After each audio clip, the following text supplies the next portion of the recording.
Audio Jungle.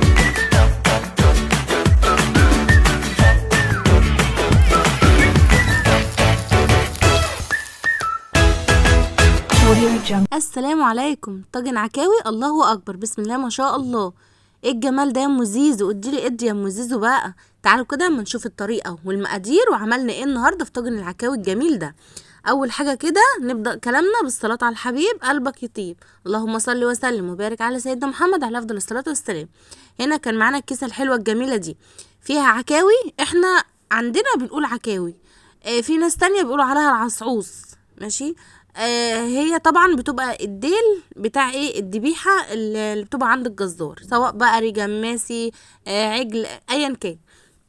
دي عكوه. ماشي. وطبعا ايه الكيسه التانية دي كده لسه ايه هوريكم بقى ايه يعني هي كان فيها ايه. هنا طبعا ولادي قالوا لي ايه يا ماما احنا ايه عايزين كده نشوف هنعمل لنا ايه غدوه ايه النهارده. فاجا جدهم بيقول لهم ايه، بصوا انا ايه عملت العمليه وخفيت والحمد لله، اجيب لكم ايه النهارده تتغدوا؟ قالوا له يا جدو انت مش كنت بتقول لنا عكاوي؟ احنا عايزين عكاوي. قال لهم بس كده عينيا. اقول لكم انا بقى على حاجه انا عمري ما عملتها، والله العظيم عمري ما عملتها فعلا، ولا اصلا يعني كنت باكلها ولا اعرفها. انا اسمع عنها بس اختي الكبيره بتعملها، واقول لها انت بتاكليها ازاي، انت بتعمليها ازاي، انت مش عارفه ايه. كنت دايما على طول ابقى مستغربه كده. ابو زيزو قال لي ايه، لا احنا بصي احنا اعمليها وهنشوف هتطلع حلوه ولا لا. بس بسم الله ما شاء الله عملتها، وغلطة اللي تجرب حاجة بصراحة. ولادي قالوا لي يا ماما احنا عايزينها على طول. قالوا لجدهم بصوا بقى يا جدو خلاص انت تجيب لنا دي على طول، طعمها بجد تحفة. طريقة الغسيل بتاعتها لازم تهتمي بيها كويس. انا هنا غسلتها، حطيتها في الطبق وحطيت عليها ايه خل وملح ودقيق وليمون، ودعكتها كويس قوي مرة واتنين. وبعد كده غسلتها ونقعتها كده ايه في الخل والدقيق برضو والملح والليمون. غسلتها غسلة جميلة جدا. ماشي. بعد كده جبت الحلة ورحت كده ايه حطيت كده ايه، عايزة تحطي سمنة، عايزة تحطي زبدة، عايزة تحطي سمنة بلدي، اي حاجة متاحة ليكي. ماشي. انا هنا عملتها بالسمنة العادية وطلعت بسم الله ما شاء الله. هنا بقى بهارات لحمة، لوري، حبهان، فلفل اسود، حصى مش مطحون. هنا السمنه بعد ما سخنت بقى معانا كده والحله سخنت جامد والسمنه اتقدحت زي ما احنا بنقولها كده، السمنه اتقدحت، نزلت كده بايه بالعكوه. بصوا لازم تاخد معاكي صدمه علشان ما تنزلش ميه. احنا مش عايزينها تنزل ميه، الميه بتاعتها دي ما تنفعش. بصوا هتخليها طعمها مش حلو. احنا مش عايزين ننزل منها ميه خالص، احنا عايزينها تكون النار عاليه عليها عشان تاخد ايه صدمه. نزلتي هنا بكل الحاجات. بعد كده بتحطي ايه الطماطم، بتحطي الجزر، بتحطي ايه هنا هون بصلايه او بصلتين مش مشكله، لان دي الشوربه بتاعتها. احنا ايه عايزين شوربه خفيفه وحلوه جميله، بس ايه مش عايزين فيها ايه حاجات كتير. هي الحاجات دي بس عشان تسكرها وبس. هنا طبعا الكتل كانت الميه غلت معانا، نزلنا كده ايه بيها وحاطين بقى هنا كده ايه كل البهارات بتاعتنا. هنسيبها بقى كده يا دوب هتاخد غلوه، وهنطلع بقى نشيل بقى ايه اللي هو الريم اللي على الوش ده. انا يمكن ما سبتها تغلي شويه في الاول، بس ايه برضو ايه لحقت الريم. بصوا بقى كده بنسيبها بقى ايه على نار هاديه، تستوي على نار هاديه جدا. ماشي. هي جميله واكله جميله جدا، بس عايزه اللي ايه اللي يخدمها صح.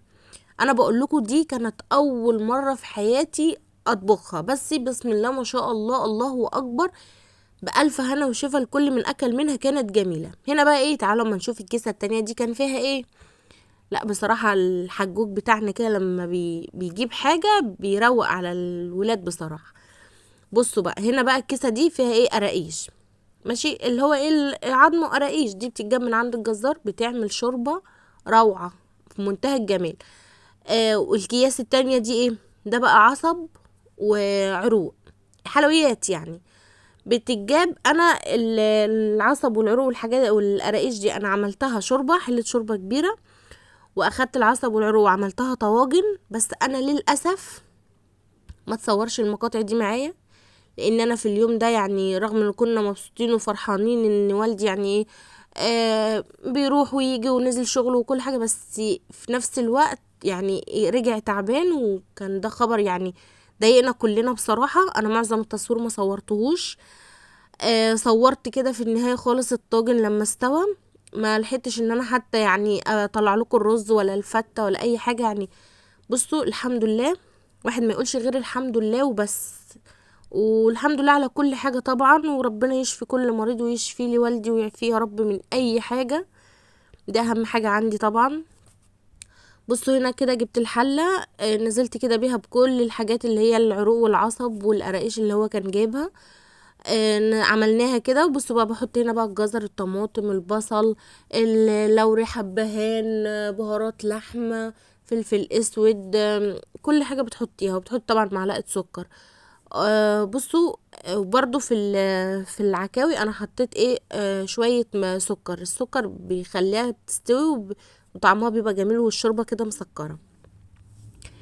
بصوا هنا كده ايه، انا نزلت كده ايه بالبهارات كلها كده بقى، وهغطي بقى عليها وبسيبها كده على ايه، على نار هاديه بقى تستوي. بتطلع شوربه جميله جدا في منتهى الجمال بصراحه. هنا بقى ايه، هنيجي بقى ايه للعكاوي بتاعتنا. رجعنا تاني، هنا كانت استوت بقى معايا. بصوا طلعتها. اهي كده الحاجه اللي فيها. والفلفل الاسود طبعا لما بتحطيه حصى، وبتحطي مطحون، بس الحصى برضو لازم ايه بتحطيه في اول السلق. كده غطيت بقى على الشوربة دي، كانت ريحتها جميلة جدا. كيلو العكاوي او كيلو العصعوص طبعا حسب ما ايه كل واحد بقى مسميها في مكانه ايه. الكيلو بياخد معاكي نص كيلو بصل او كيلو الا ربع بصل. يعني هي العكاوي اساسها البصل في اليوم ده. هنا بقى ايه جبت كده ايه السمنة بتاعتنا، الطاسة والسمنة وحطيناها. طبعا هنا ايه انا كنت مقطعة البصل. ماشي. هنشوحه كده، هنخليه بس يتكرمل معانا، يعني احنا مش هنحمره ولا هنسيبه ايه ناشف كده زي ما هو، لا هنخليه كده ايه حاجة متكرملة كده بس كده ايه معانا. طبعا هنحط هنا عليها فلفل الوان، ولو ما عندكيش فلفل الوان تستغني عنه، مش مشكلة خالص. لو في اي قرن فلفل احمر اخضر هتدقيه، حطيه. عايزة تقطعيه كده سبايسي حطيه اللي انت عايزاه. هنا انا كان عندي قطعة كده من الفلفل الاحمر وفلفل الاصفر، قطعتها مع الجزر. هجيب بقى الطاسة التانية كده، هحط شوية زيت، وهتنزلي بقى كده ايه بالثوم اللي انت عايزاه، يعني حسب حبك للثوم، او حسب رغبتك في التوم يعني في الاكل. يعني انا عامه ما بكترش توم، يعني انا هما كده ايه فصين اتنين بس، حبيتين اتنين بس من التوم كده، وحطيتها على الزيت بس تاخد تشويحه معايا. لو انتي حابه ان انتي تحمري التومه حمريها، حابه ان انتي تخليها صفرة كده او بيضه زي ما هي برضو عادي. كل ده عادي، احنا بس الغرض منها ان احنا ايه علشان نخلي الطماطم بس تاخد غلوة واتنين في الطاسة التانية مع الخل، بدل ما احنا نحطها على البصل وعلى الجزر والكلام ده كله. لا هنا كده احسن، بتبقى طريقة افضل يعني. وعامة هي ما تقوليش بقى ان انتي كذا حاجة طاسة وطاسة ومش عارفة ايه، لا على فكرة موضوع سهل وبسيط جدا. هنا كده ايه حطينا كوبايتين من عصير الطماطم، طبعا مفرومين ومتصفيين. ما بتكتريش طماطم لان انتي بتحطي شوية من الشوربة. هنا بقى ايه حطيت كده بهارات فراخ، حطيت بابريكا، هحط طبعا ملح ابيض، فلفل اسود، بتحط شوية سكر. بتقلبي بقى كله كده وبتسيبها ايه تاخد غلوة والتانية كده معاكي. وبعد كده بتنزلي بقى ايه على البصل والجزر والفلفل اللي انت عاملاه. العكاوي برضو فيها طريقتين، لو انت حابة تحطي كوسة تحطي بطاطس، اللي انت عايزة تحطيه بتحطيه. هنا انا ما حطيتش اي حاجه. هنا جبت بقى الطاجن بتاعي وقسمت كده البصل نص كده من تحت، وحطيت كده رصيت العكاوي. بعد كده ايه نزلت ايه بالحاجه التانية، بالبصل التاني والجزر والفلفل. بعد كده بقى هننزل ايه كده بالطماطم. طبعا ايه الطماطم بقى متبهره كده معانا وريحتها جميله جدا، بسم الله ما شاء الله.